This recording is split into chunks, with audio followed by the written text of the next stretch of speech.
thọc ấy chắc đã bắt thầy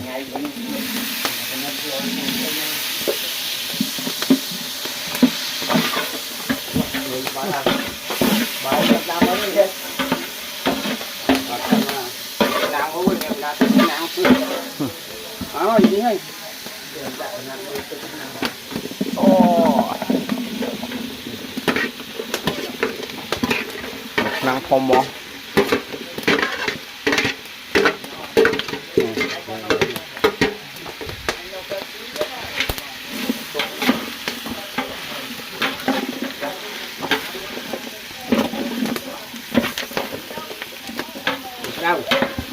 miền cồm sai khăn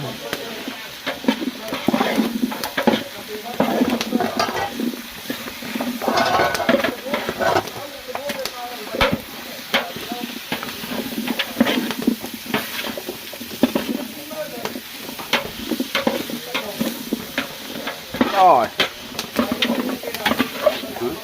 mấy giờ đạm không vỡ làm khôi đâu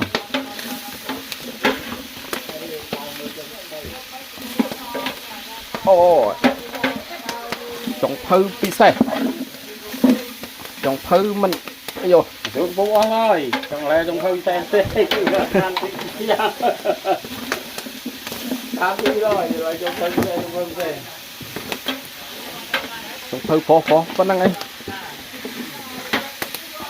trong thư thì hiến vẫn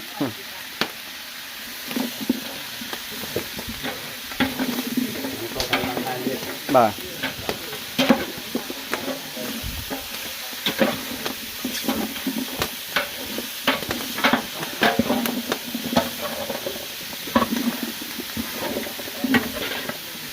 con vô tắc đi mà con nào nó tắc mà nè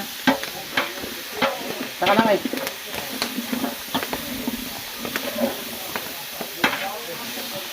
tắc nó xong tông tóc nữa rồi